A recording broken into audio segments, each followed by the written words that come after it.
Bayangkan, jika semua keinginanmu, bahkan pencerahan tertinggi, bisa tercapai hanya dengan memahami satu hal yang tak terlihat, tak terdengar, dan tak terjamah. Sebuah ilmu yang sunyi, namun penuh daya.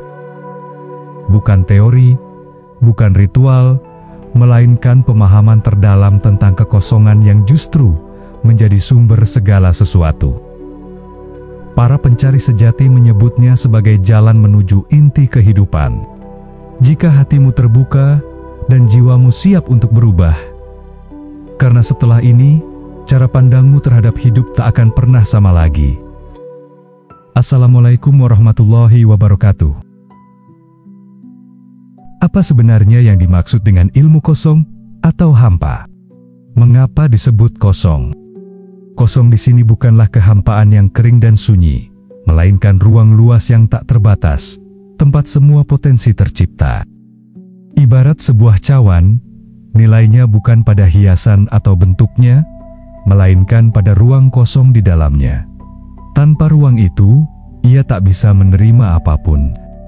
Demikian juga dengan diri kita. Selama ini, kita terlalu sibuk mengisi pikiran dengan keyakinan yang tak diuji, memenuhi hati dengan keinginan pribadi, dan menjejali jiwa dengan ambisi duniawi. Namun, para sufi, para bijak, dan para pencari sejati sepakat akan satu hal hanya dalam keadaan kosong. Kasih ilahi bisa benar-benar mengalir saat kita mengosongkan diri dari ego, kelekatan, dan rasa takut. Barulah kita memberi ruang bagi cinta, kedamaian, dan kebijaksanaan sejati untuk masuk. Tuhan Maha Memberi, tapi wadah kita sering terlalu penuh untuk menerima. Maka, syaratnya sederhana, tapi dalam: kosongkan dirimu. Semakin kamu berusaha memenuhi diri dengan segala yang fana, semakin kamu jauh dari yang abadi. Sebaliknya, saat kamu berani melepaskan semua topeng dunia, kamu akan menemukan kekayaan batin yang melampaui apapun yang bisa dijanjikan dunia. Ilmu kosong bukan sekadar konsep, ia adalah seni melepaskan segala yang selama ini kamu anggap penting, demi menerima sesuatu yang jauh lebih dalam, yaitu kebenaran sejati. Tapi mungkin kamu bertanya, bagaimana mungkin kosong justru menjadi kunci untuk menjawab segala persoalan hidup? Disitulah kebijaksanaan semesta bekerja dengan caranya yang ajaib. Alam semesta tak memulai dengan kepenuhan, tapi justru dari kekosongan. Bintang-bintang lahir dari kehampaan ruang angkasa. Bunga mekar dari tanah yang tampak sunyi. Gagasan brilian muncul dari keheningan batin. Bahkan dalam berbagai tradisi spiritual, Tuhan sering digambarkan sebagai yang tak terjamah, yang tak bernama. Sebuah kekosongan yang begitu penuh. Inilah prinsip yang ditawarkan oleh ilmu kosong. Sejak lahir, manusia dianugerahi kebebasan. Tapi jika ia tak pernah memahami esensi ilmu ini, ia akan perlahan membangun dinding-dinding yang membatasi dirinya sendiri. Dinding itu bernama identitas. Aku ini profesional. Aku ini orang tua, aku ini orang gagal, atau aku ini orang hebat. Dan kamu pun melekat pada narasi-narasi itu, seolah itulah jati dirimu. Padahal, semua itu hanyalah tempelan yang tak pernah benar-benar kekal. Ilmu kosong mengajarkan keberanian untuk melepas semua label itu. Karena hanya saat kamu tak lagi melekat pada apapun, kamu bisa bertanya dengan jujur. Kalau semua gelar dan peran itu tak lagi ada, siapa aku sebenarnya? Seorang murid bertanya kepada gurunya yang bijak, "Guru, apakah arti dari diri sejati?" Sang guru tersenyum dan berkata, "Pergilah ke sungai, teguk airnya. Rasakan kesejukannya di tenggorokanmu.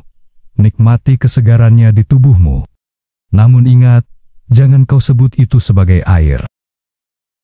Begitu juga dengan jati dirimu. Selama kamu masih berusaha menggambarkan dirimu dalam kata-kata, gelar, atau pencapaian, kamu belum menyentuh intinya. Sebab, Hakikat sejati hanya bisa dialami, bukan didefinisikan.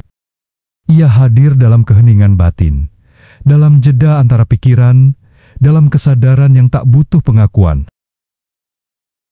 Inilah sebabnya ilmu kosong disebut demikian. Bukan karena ia hampa, tapi karena ia membimbingmu melewati batas logika, melampaui struktur pikiran yang kaku. Ilmu ini ibarat sebilah pedang tajam yang mengiris tipis-tipis lapisan ilusi tentang siapa dirimu, apa milikmu, dan apa yang kamu inginkan. Dan ketika seluruh konstruksi ego itu runtuh, apa yang tersisa? Sebuah ruang hening, tanpa identitas, yang siap diisi oleh kehendak semesta, oleh arus ilahi yang jauh lebih besar daripada rencana-rencanamu.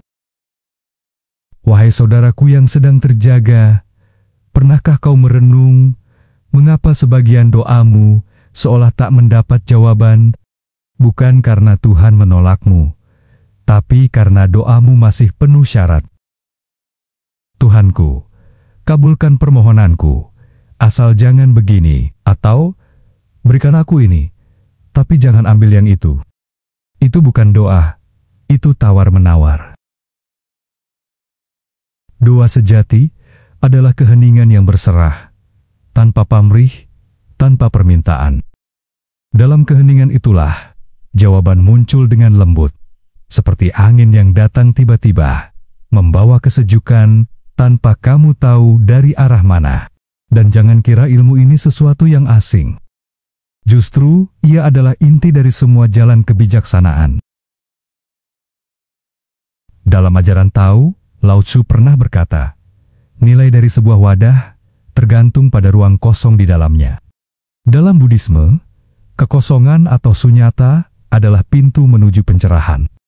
Dalam Islam, para sufi mengajarkan fana, yaitu lenyapnya keakuan untuk bersatu dengan Sang Mutlak. Kekosongan ini bukan kehampaan, melainkan kepenuhan yang tak bisa dijelaskan. Ia adalah cermin dari sifat ilahi, yaitu qiyamuhu binafsi, yang berdiri sendiri, tak bergantung, namun menjadi tumpuan segala sesuatu. Di dunia barat, pemikir besar seperti Meister Eckhart pernah berkata, Tuhan lahir dalam jiwa yang kosong.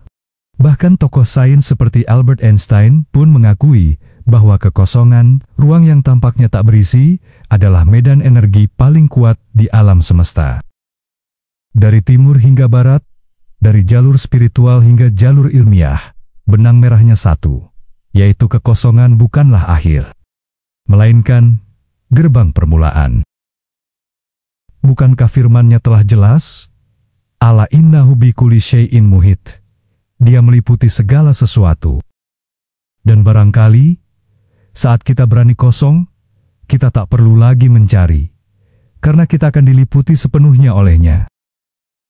Namun, mengapa hanya segelintir orang yang mampu memahami dan menjalaninya?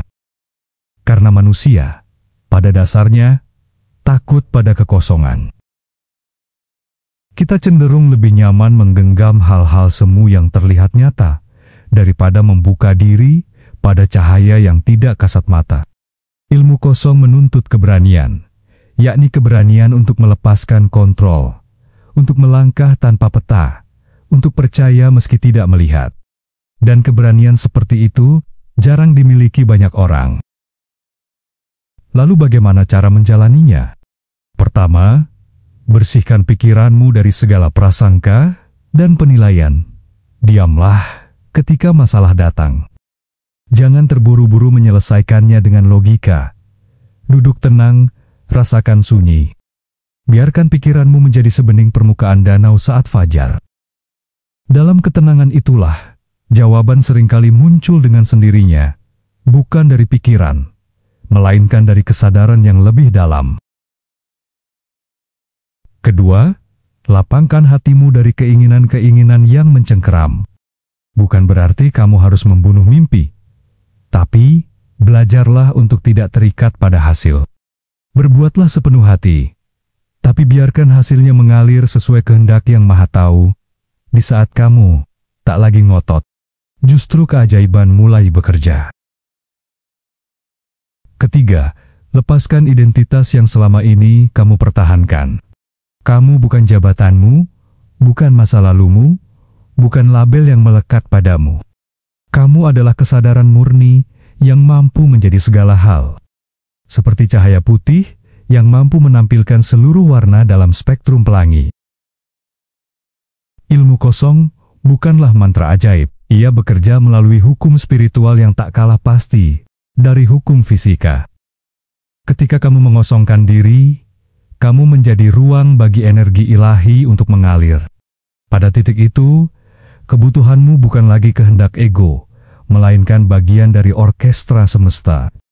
Dan alam raya, dengan segala kekuatannya, akan selalu mendukung harmoni itu. Tantangan paling mendalam dari ilmu ini bukan terletak pada pemahamannya, tapi pada keberanian untuk melawan naluri paling tua dalam diri manusia, naluri untuk memiliki. Sejak kecil, kita dididik untuk mengumpulkan uang, status, gelar, dan pengakuan. Tapi para bijak dari zaman ke zaman berbisik hal yang sama. Semakin kamu ingin menjadi pemilik, semakin kamu menjadi milik dari apa yang kamu kejar. Kini, izinkan aku bertanya, apa yang lebih bernilai daripada semua yang kamu kejar di dunia ini? Jawabannya tak bisa ditemukan di luar sana. Ia tersembunyi di balik keheningan. Di ruang kosong yang sunyi, namun penuh makna. Di sanalah jati dirimu menanti, bukan sebagai sosok yang ingin memiliki segalanya, tapi sebagai jiwa yang telah menjadi segalanya karena tak lagi butuh apapun. Ilmu kosong bukan untuk dipahami lewat logika, tapi untuk dirasakan lewat kesadaran yang terjaga. Ia seperti cermin bening yang menunjukkan wajahmu sebelum dunia memberi nama padamu. Ia seperti simfoni yang tak terdengar telinga, tapi menggetarkan batin yang siap mendengarnya. Mungkin hari ini, pikiranmu belum bisa mencernanya sepenuhnya. Tak apa, biarkan ia menjadi benih kecil yang tenang, tertanam di dasar jiwamu. Dan suatu hari nanti, di tengah letihnya mengejar dunia yang tak pernah cukup, kamu akan teringat satu bisikan lembut, lepaskan semuanya, dan kamu akan memiliki segalanya. Karena dalam kekosongan, jawabannya bukan datang, tapi terungkap. Dan saat itu terjadi, kamu tak lagi mencari. Kamu hanya diam dan menjadi. Biarkanlah kekosongan ini menjadi awal dari perjalanan baru dalam dirimu. Karena ketika kamu berani melepaskan, sesungguhnya kamu membuka pintu bagi segala kemungkinan yang selama ini tersembunyi. Teruslah berjalan dengan hati yang ringan, dan percayalah, kehidupan akan mengalir membawa segala yang kamu butuhkan dengan cara yang tak pernah kamu duga.